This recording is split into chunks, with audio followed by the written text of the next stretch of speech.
It's no secret that the Quran and I have had our differences in the past. But I'm a man of peace and love, so to avoid ongoing hostility and conflict, I'd like to extend an olive branch by sharing my favorite verse of the Quran.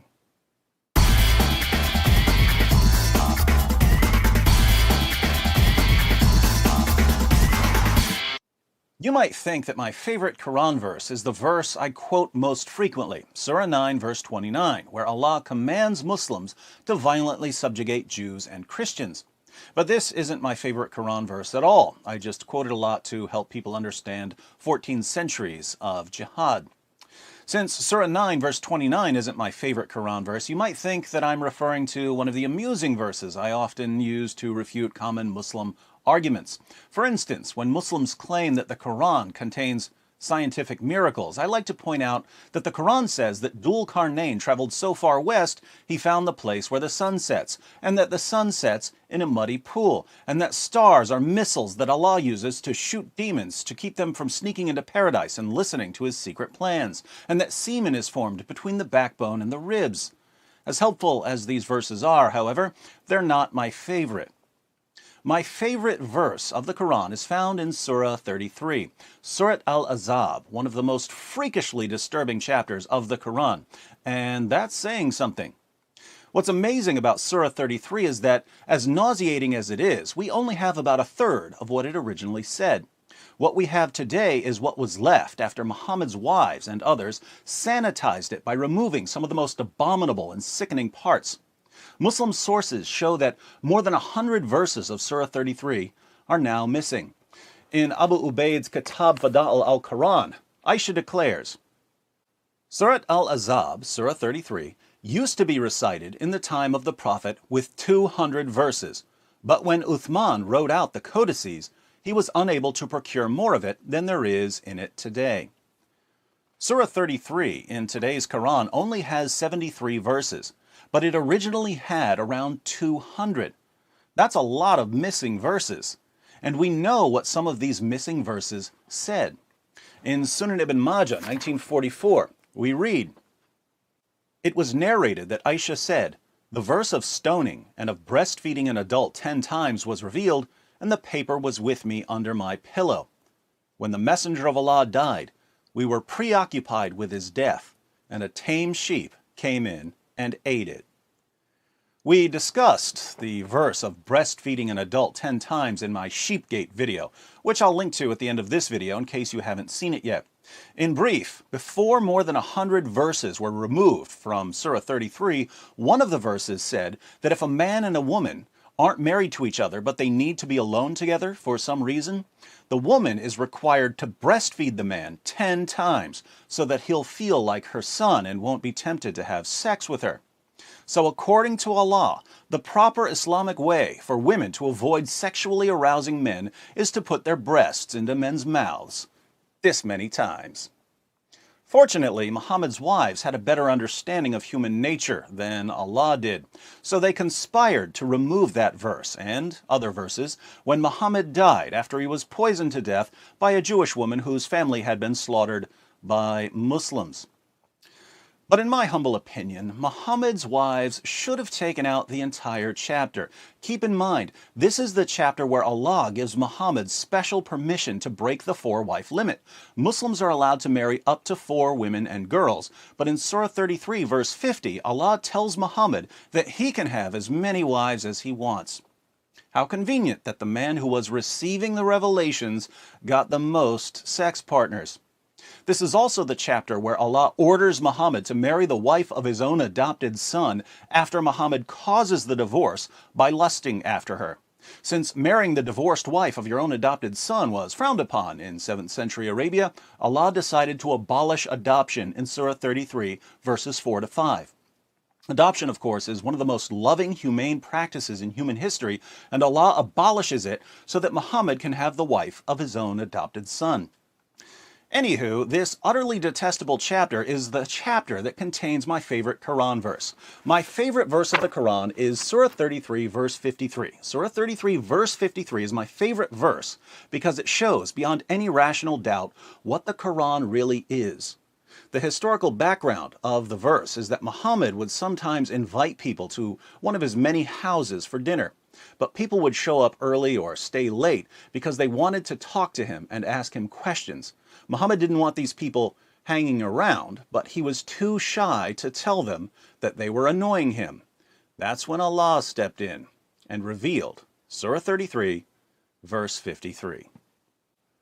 O you who believe, enter not the Prophet's houses unless permission is given to you for a meal, and then not so early as to wait for its preparation. But when you are invited, enter, and when you have taken your meal, disperse without sitting for a talk. Verily, such behavior annoys the Prophet, and he is shy of asking you to go.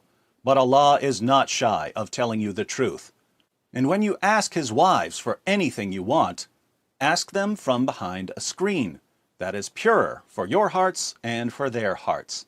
And it is not right for you that you should annoy Allah's messenger, nor that you should ever marry his wives after him, i.e., after his death.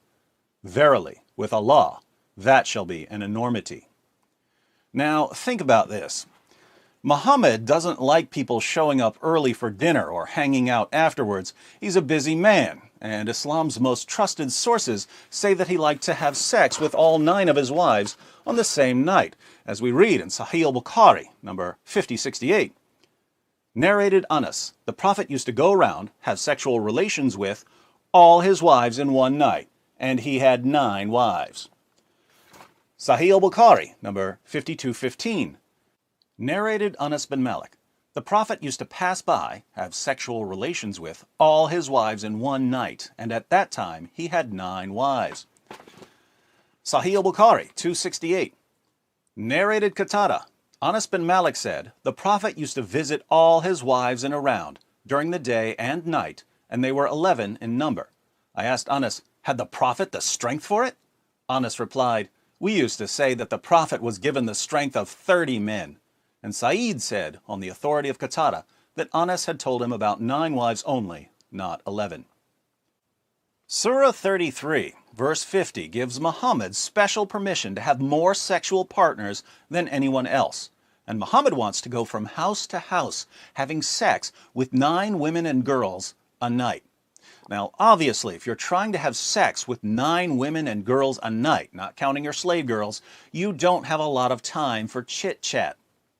But Muhammad's followers want to talk to him, even if it interferes with his sexy time. Sadly, Muhammad, the guy who brags about having sex with 9 women and girls in one night, is just too shy to tell his followers to stop bothering him, so Allah has to intervene and tell them not to annoy Muhammad. Keep in mind, Muhammad is the one who's receiving these revelations. One day, Muhammad steps out and says, guys, I have a revelation from Allah. This is Allah talking, not me. I wouldn't say any of this, but Allah will. Remember just 3 verses ago when Allah gave me and me alone the right to have more sexual partners than any of you gullible stooges? Well, now Allah wants you to stop coming over to my house early, and He wants you to leave as soon as dinner's over. Again, I wouldn't say any of this. I'm just too shy. But Allah's not shy. He wants all of you to stop annoying me, stop talking me to death, stop asking me questions when I've got better things to do than spend my evenings with people who are too stupid to see what's going on here. How can Muhammad make it any clearer what Allah really is in Islam? Allah is Muhammad's sock puppet, whose primary goal is to give Muhammad everything he wants. Why is Allah so obsessed with giving Muhammad, the puppet master, whatever he wants? Because Allah's a sock puppet, and that's what sock puppets do. You Muslims bow down 5 times per day to Muhammad's sock puppet. And when we ask how you can possibly believe that this is the true religion, you say ridiculous things like, oh, the Quran's been perfectly preserved, and the Quran's filled with scientific miracles. Why do you say these things? Is it because you've studied the Quran and its history? Of course not. If you took the time to study, you'd know better. You believe that the Quran has been perfectly preserved and that the Quran contains scientific miracles because your leaders, your imams and sheikhs, the puppeteers, keep the puppet show going for you. But instead of getting mad at them for deceiving you, you get mad at me for telling you that you're being used and manipulated. Now, I'm sick of being the bad guy all the time, so I'm not going to tell you that you need to grow up and learn to study for yourself instead of mindlessly believing what your lying leaders tell you. I wouldn't say that to you because I want to be nice. But I'm happy to inform you that I recently received a revelation from Allah. And Allah isn't nice. He tells you what you need to hear, even if it hurts. Grow up and learn to study for yourself instead of mindlessly believing what your lying leaders tell you.